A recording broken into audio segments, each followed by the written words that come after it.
Hey friends, I'm Michael Kingswood. It is story time,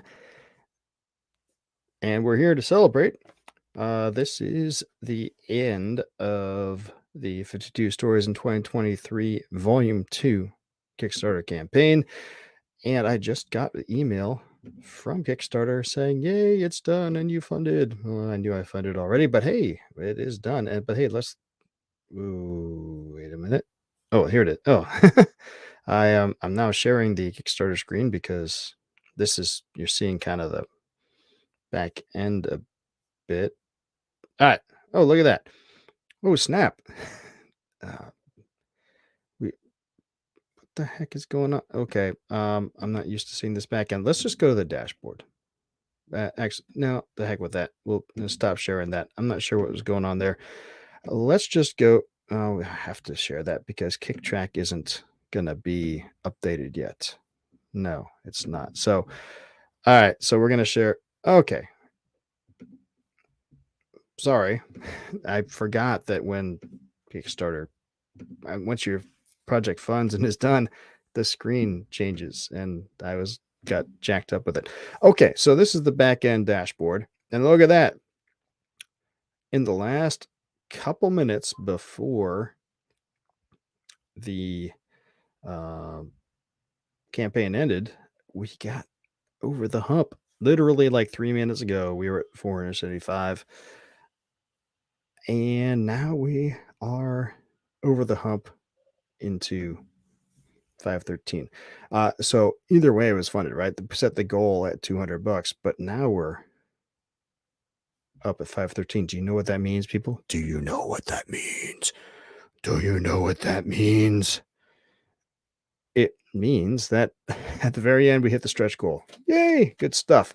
So that means everybody is going to get a cool extra story. Let me pull up the view project tab now here, and you can see what's going on there. We had a It's been a fun campaign, and I'm glad that we hit that stretch goal. I've been wanting to. The stretch goal, the first one is to get an extra short story of mine called "Becoming Human." Become is almost. I got to look at the word count again. It may actually be a novelette, where a which is a so short story is 0 to 7,500 words. Novelette is 7,500 to 17,000 words.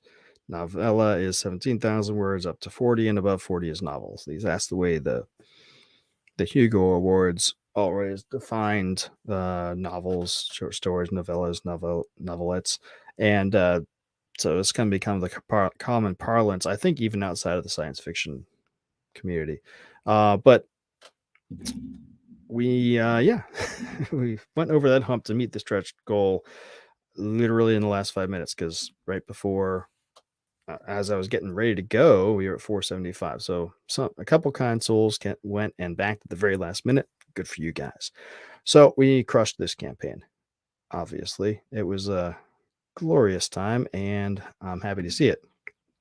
Of course, I set the initial goal in such a way that I was pretty sure, I was in fact certain it was going to fund, because of my history with previous crowdfunding campaigns and general understanding of how crowdfunding works.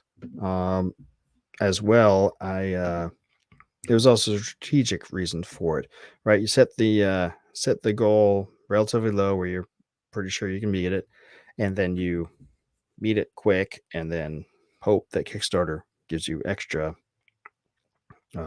boosting and advertisement and you know, publicity along the way, to but get it extra money, extra profit, and that's. eh, uh, I'm not sure how much extra boosting Kickstarter gave us on this one. Sometimes when they really love you, they'll give the little "projects we love" banner on it, and then it'll be, to the moon to some extent. But as it is, we hit the goal early, so there was no pressure, and it's just been churning since then. Very good time. And I'm glad to see we hit that stretch goal at the very end here, which is awesome. So now people get an extra story. So now you're saying, hey, Kingswood, what's the deal? When are you going to get us their stuff? Well, here's the fun thing. The stories, of course, are all written. They were written before I ever started this campaign. 70% of them have already been through the proofreading process. Waiting on the last three from the proofreader, which shouldn't take too long. He's had them for a few days now. So I expect we'll have everything fully ready to go as far as story editing going within the next week. Obviously, got to plug them all into the book and write little introductions for each story, but that doesn't take too long. So I expect that the electronic rewards will start going out here. Well, let me premise this. I have to wait until Kickstarter finishes doing their internal processes, processing pledged credit cards and all that sort of thing, and then till they send me the money, right? That takes 2 weeks, sometimes three. By the time that's done, we should be ready to fulfill with everything. If certainly by the electronic might there might be a need to wait on the print, but since we're so far along in the proofreading process, I really don't think so. Certainly by knock on wood, certainly by the end of July, everybody should have their stuff, which is great because I'm planning to start the next campaign for volume 3 at the end of July, actually beginning of August, because yes, on Sunday I finished story number 26.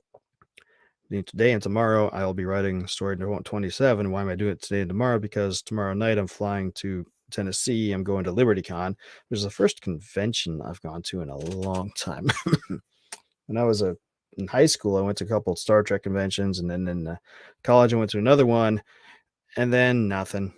Nah, no conventions for me. I'm not really a con guy, and maybe that sort of hurt me in the writing realm because, especially if you write sci-fi and fantasy, like I tend to do, apparently people like to go to these things, and for a while I was in the Navy and going to sea and all that stuff, so I didn't have time. And then since I've been out of the Navy, I've been working and doing dad stuff and haven't had the time. And then last couple of years, as I've been going freelance, money's a little tighter. So I haven't really gone to cons. This year I'm going. I'm going to LibertyCon in Chattanooga because I've heard forever that it's a super fun thing to do, great place to go. I've heard nothing but good things about Chattanooga forever. And several friends who have made in the writing world, have gone to various workshops with, have been going forever, and they've been telling me they need to go. And then some other people I've met recently who uh, uh, didn't know beforehand also have been going and saying that you need to go. So, all right, I'm going this year. I was going to go last year, but shenanigans happened with, I don't remember why I couldn't go. I had some family stuff. And so they transferred my membership to this year. And now I'm going. I'm going to go. I'm going to have fun, meet people, spread the word, and be a good time.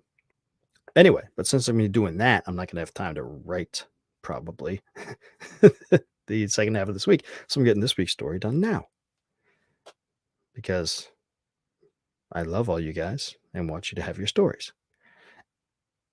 On those same lines, I've already recorded this week's Story Saturday, which, if you have not attended Story Saturday before, you really should. In fact, as long as I'm here and I'm doing a stream, let me show you something kind of fun. I'm going to pull up a little bit from my latest Story Saturday. Uh, all right. So the latest Story Saturday was a story that I wrote featuring one of my favorite characters, Dustin Cofield, Elf Exterminator. And this is this was the third story that I wrote with him in it, and I have since gone on to write 3, 4 more. There'll be more to follow, and pretty soon I'll have enough to make its own The Adventures of Dustin Cofield, Elf Exterminator collection. But for now, at least, this is a character I keep revisiting that I only began during the first Great Challenge a couple of years ago. It's just, and basically, he's a secret agent. He works for Santa Claus. Well, no, he doesn't work for Santa Claus. He works for an agency that no one knows about because it doesn't exist to help Santa Claus maintain his production up the pole. But not just that, because the problem with Santa Claus is that a number of years back, like decades back, the elves kind of got discontent with the working conditions, and they tried to to to, to get him to change things for the better. And so he fired them all, and they fled. Not all, they fled down to the rest of rest of the world, and the governments of the world learned about this and came to Santa Claus, "Hey, man, we can't have Christmas ruined. Let's help you." And they set up the agency to help him maintain his production. But also, going along with that, the elves are pissed and they're trying to disrupt Christmas and the big guy, as they call him in the agency, trying to just screw up the big guy's operation, mess up Christmas everywhere they can. And so, of course, you have to have secret agents to fight against the elfin menace, and that is what Dustin Cofield does.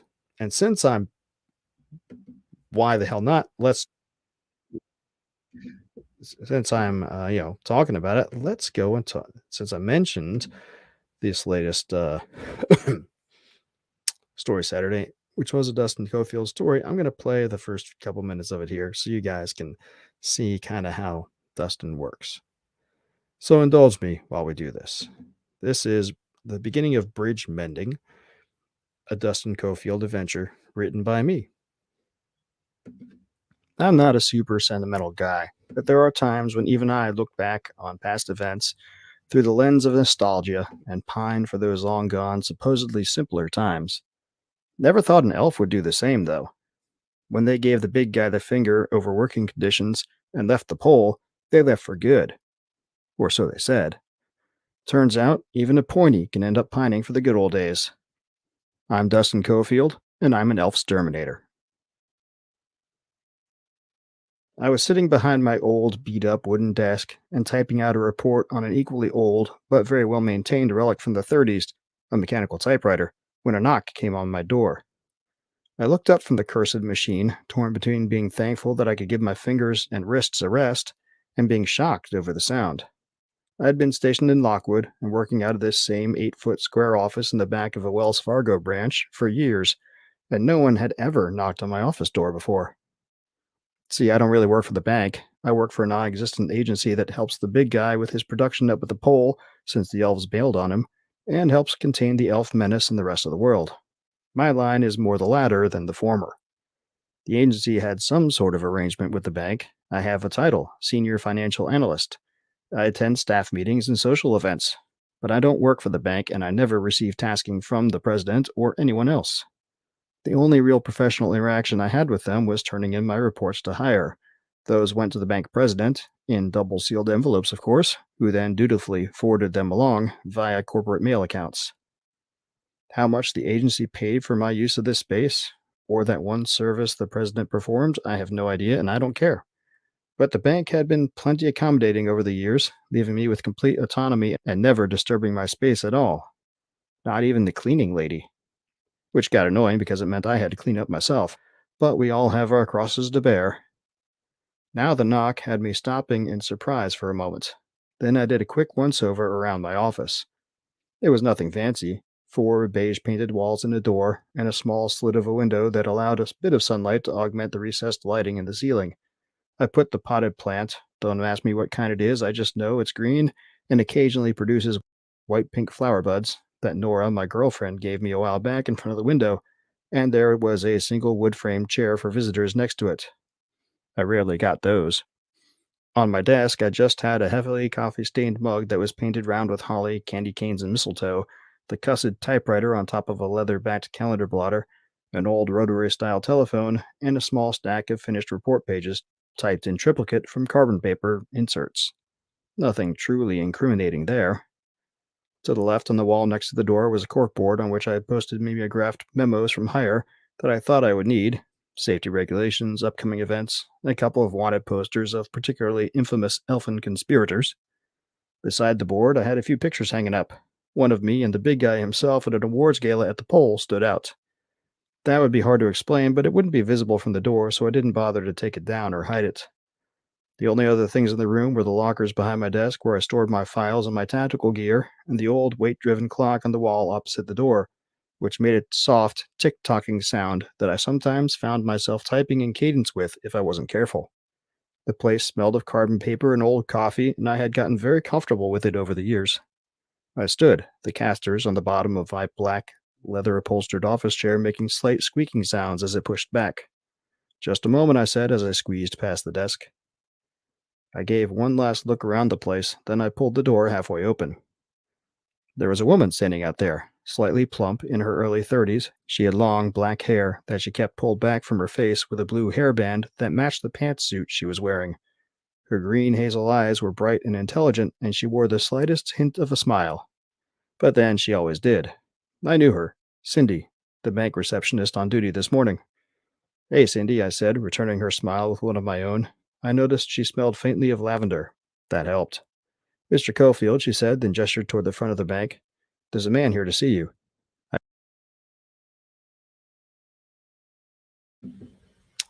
Right. So, if you want to see the rest of it, you gotta go to Story Saturday. Yep. Darn it. I was trying to.